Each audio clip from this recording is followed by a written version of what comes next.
오늘 주시는 말씀은 출애굽기 8장 20절에서 24절 말씀입니다. 저와 여러분 한 절씩 교독하겠습니다.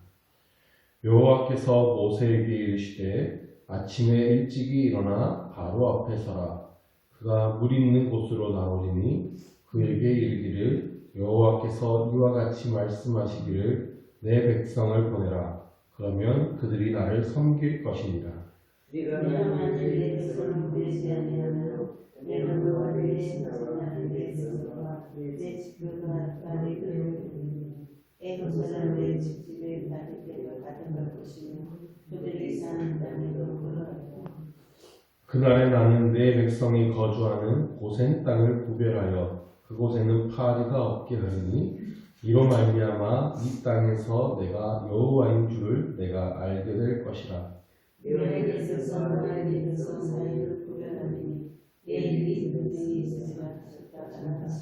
같이 여호와께서 그와 같이 하시니 무수한 파리가 바로의 궁과 그의 신하의 집과 애굽 온 땅에 이르니 파리로 말미암아 그 땅이 황폐하였더라. 아멘. 이제 네 번째 재앙입니다. 10가지 재앙은 3개씩 묶여 있다고 말씀드렸죠. 같은 패턴으로 3개씩 9번째 재앙까지 진행됩니다. 네 번째 재앙이니까 이제 두 번째 사이클을 돌게 되는 겁니다. 두 번째 사이클의 이 3가지 재앙의 특징은 애굽 사람과 이스라엘 백성을 구별하신다는 점입니다. 오늘 본문을 보면 천천히 이제 그 의미가 들어갈 텐데요.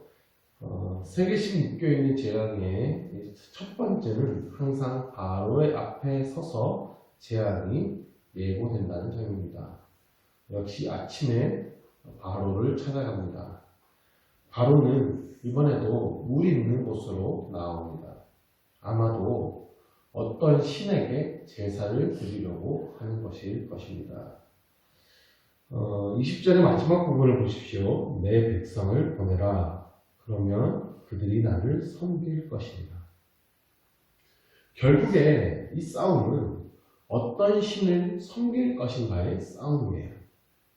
바로가 여전히 믿고 있는 그 애굽의 신을 섬길 것인가, 아니면 여호와 하나님을 섬길 것인가, 이 싸움이죠. 하나님은 끊임없이 바로에게 하나님을 섬기는 것을 허락하도록 도전하고 있습니다. 바로는 그것을 거부하고 있죠. 여기서 이제 파리 재앙이 시작됩니다. 하나님께서 애굽에 파리 떼를 보내겠다라고 하셨어요. 여기서 파리는 아주 지독한 쇠파리일 겁니다. 쇠파리의 유충이 피부 밑에 기생하면서 피를 빨아먹죠. 여기서 파리가 우리가 아는 그 파리가 아닐 것이다, 이런 이야기도 있습니다.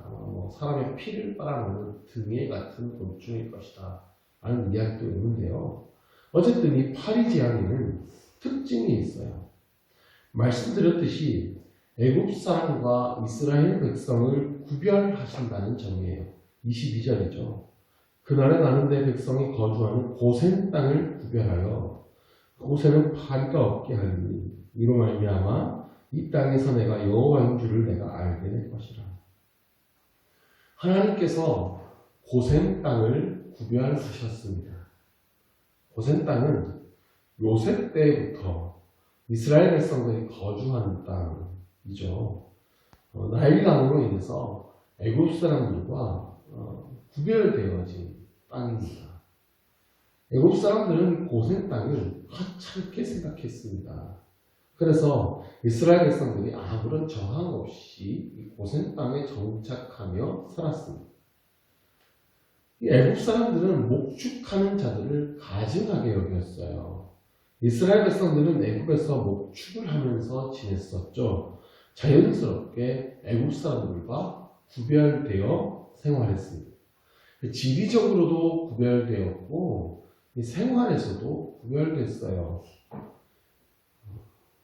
요셉이 총리일 때는 그래도 이 이스라엘 백성들이 좋은 대우를 받으면서 살았습니다. 그런데 새로운 정권이 들어오고 완전히 달라졌죠.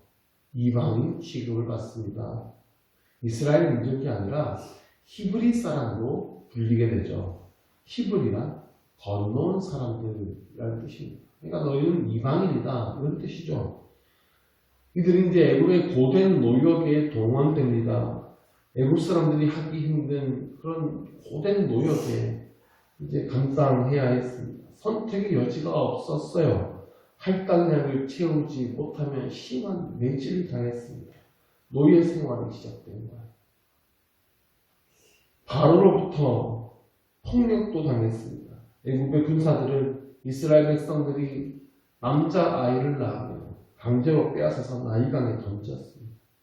사회로부터 철저하게 배척당하고 구별당하고 차별당하는 실세였어요.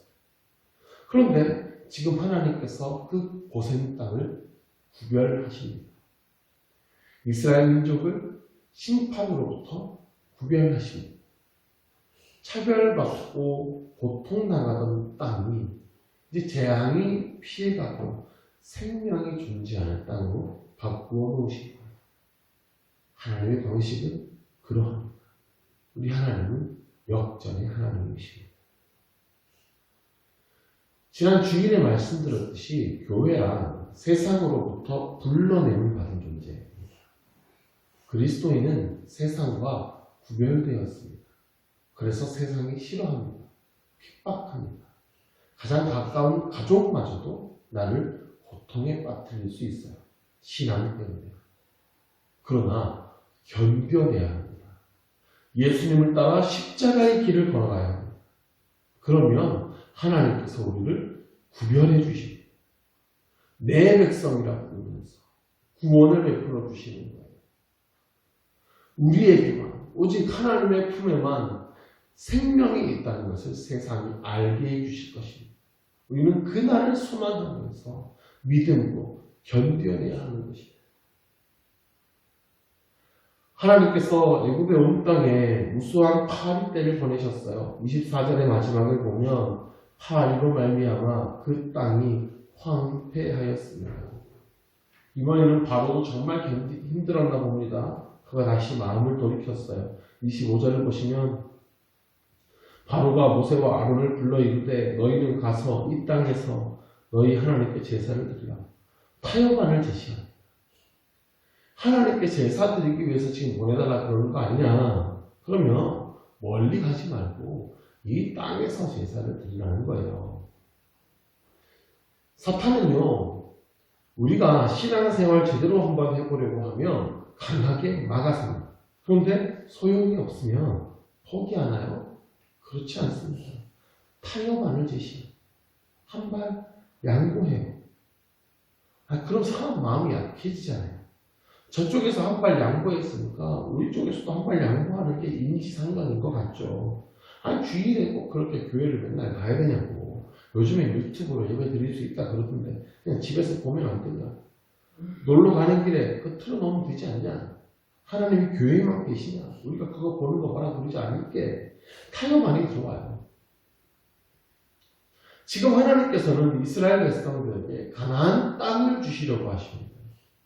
애굽의 노예 생활에서 완전히 해방시켜 주시고 하나님이 왕이 되신 하나님의 나라의 백성으로 삼아 주시려고 하는 거예요. 그런데 여전히 애굽에 머물러 있으면 어떻게 되겠습니까? 하나님의 구원이 이루어질 수가 없는 것입니다. 애굽에 한 발 걸치고 있어서는 하나님의 나라가 이루어질 수 없습니다. 나가야 되는 거예요. 우리가 가야 할 길은 좁은 문, 좁은 길입니다. 좁고 협착한 길입니다. 그리고 유일한 길입니다. 세상은 다양한 길이 있다고 말을 해요. 뭐로 가도 서울만 간다면 된다고 그럽니다. 그러나 성경은 그렇게 말하지 않습니다. 내가 곧 길이요 진리요 생명이라고 말씀하십니다. 나로 말미암지 않고는 아버지께로 올 자가 없다고 말씀하셨어요. 그러므로 진리의 길에는 타협이 있을 수가 없는 겁니다. 심판의 땅에 머물러 있으면 안 되는 거예요. 죄악에 한 발 걸치고 사는 것은 있을 수가 없는 일인 것입니다. 버리고 구원의 땅으로 떠나야 됩니다. 모세는 26절에서 분명히 말합니다. 그리하면 부당한 여호와께 제사를 드리는 것은 애굽 사람들이 싫어하는 일이니 이 땅에서는 제사를 드릴 수가 없다고 말합니다. 우리가 하나님께 예배하는 것, 신앙생활하는 것, 세상 사람들이 당연히 싫어합니다. 그러니 구별되어야 되는 거예요. 세상으로부터 우리가 구별되는 것을 각오해야 합니다. 모세와 아론이요, 점점 하나님에 대해서 알아가고 있어요. 그래서 담대해지고 있어요. 바로의 타협안을 받아들이지 않습니다. 당당하게 행동하고 대답해요. 두려운 마음이 왜 생기는지 아십니까? 몰라서 생깁니다. 하나님이 어떤 분인지 모르니까 자꾸 두려워하는 거예요. 하나님이 얼마나 전능하신 분이시고 하나님이 세상을 어떻게 다스리고 계시는지, 하나님이 나를 어떻게 생각하시고 나를 어떻게 지켜주고 계시는지 모르니까 자꾸 세상에 대해서 두려워하는 것입니다. 하나님을 알면 우리는 두려워할 것이 없는 것입니다. 모세는 27절에서 사흘길쯤 광야에 들어가야 한다고 말합니다. 하루에 40km쯤 간다고 치면 사흘이면 120km는 가야 된다는 말이죠. 그리고 중요한 말이 있는데, 여호와께 제사를 드리되 우리에게 명령하시는 대로 하려 하나이다. 우리에게 명령하시는 대로 해야 합니다. 예배는 하나님께서 명령하시는 대로 드려야 되는 겁니다. 우리 기독교의 예배는요, 내가 나름대로 정성껏 준비해서 내가 느끼는 감정대로 내 뜨거움으로 드리는 게 아닙니다. 나의 종교적인 열심과 열정으로 좋은 것을 정성껏 준비해서 하나님께 드리면 하나님께서 그것을 보시고 기뻐 받아주시는 게 아니에요. 이방의 다른 종교들은 그렇게 하면 되는데 하나님은 아닙니다. 하나님께서 받으시는 예배는 영과 진리로 드립니다. 성령께서 인도하시고 말씀이 중심이 되는 예배예요. 하나님께서 말씀하신 대로 드리는 예배입니다. 신앙생활은 내 마음대로 하는 게 아닙니다. 내가 생각하기에 좋은 방식으로 하는 것은 기독교가 말하는 신앙생활이 아닙니다. 하나님의 말씀대로 해야 됩니다. 하나님께서 가르쳐주신 방식대로 해야 돼요. 그래서 하나님께서는 이스라엘 백성들을 신의 산으로 데려가셨어요. 성막부터 만들게 하시는데요. 성막의 자세한 모양과 치수와 그 재료들을 자세히 알려주십니다. 레위기 말씀을 통하여서 어떤 방법으로 하나님께 예배해야 되는지 자세하게 알려주십니다. 그대로 예배하지 않으면 하나님은 오히려 벌을 내리셨어요. 말씀대로 신앙생활 하시기를 바랍니다. 신앙생활에 타협이란 있을 수 없어요. 말씀대로 예배하고 말씀대로 신앙생활해야 되는 거예요. 하나님께서 하지 말라 하신 것은 하지 말아야 돼요. 하나님께서 하라고 하신 것을 그대로 지켜내야 하는 것입니다. 내 생각이 중요한 것이 아니라 성경에 뭐라고 쓰여 있는지에 주목해야 하는 것입니다. 모세는 타협안을 단호하게 거절했어요. 그러자 바로는 다시 말합니다. 28절에 너희를 보내주겠다. 그런데 너무 멀리 가지는 마라. 나를 위해서 좀 강구해라. 사탄의 전략이 늘 그래요. 멀리는 가지 말라는 겁니다. 적당히 하라는 거예요. 너무 미치지 말라는 거죠. 그게요, 우리를 위한 말처럼 들려요. 그런데 그 진심을 들여다보면 그게 아니죠. 바로가 멀리 가지 말라는 것은 다시 잡아오기 위함입니다. 우리를 어떻게든 하나님께 가까이 가지 못하게 하려는 사탄의 전략인 것입니다. 끊임없이 우리의 믿음을 흔들어 놓는 사탄의 전략을 간파하시기를 바랍니다. 내게로 가까이 오라는 하나님의 말씀을 들어야 되는 거예요. 세상과 구별되어 완전히 하나님께 속한 자가 되어야 합니다.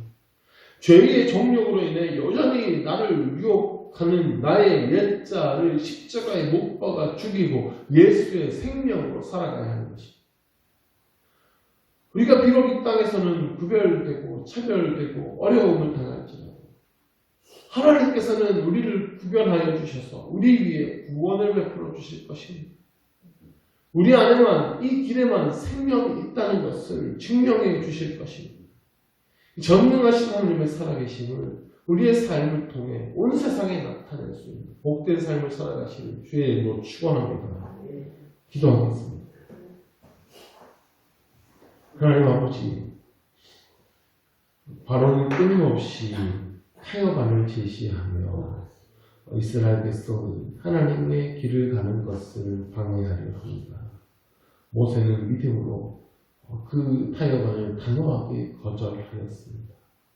우리 또한 그러하기를 원합니다. 세상이 우리가 진리의 길을 가고 오직 하나님께만 속한 것을 싫어하여서 세상과 구별되지 말고 적당히 타협하라고 유혹합니다. 죄의 유혹으로 우리를 끊임없이 무너뜨리려 하고 너무 멀리 가지 말라고 말합니다. 우리도 그러한 타협안을 단호하게 거절하며 나를 죽이고 예수의 십자가의 길을 따라가게 하여 주옵소서. 오직 하나님께 속하여 하나님의 말씀대로 신앙생활을 우리가 되게 하여 주시옵소서. 우리가 비록 그 길에서 어려움을 당하고 차별받을지라도 하나님께서 우리에게 구원을 베풀어 주시고 오직 그 진리의 길에만 구원이 있음을 증명하는 우리의 삶이 되게 하여 주시옵소서. 예수 그리스도의 이름으로 기도드립니다. 아멘.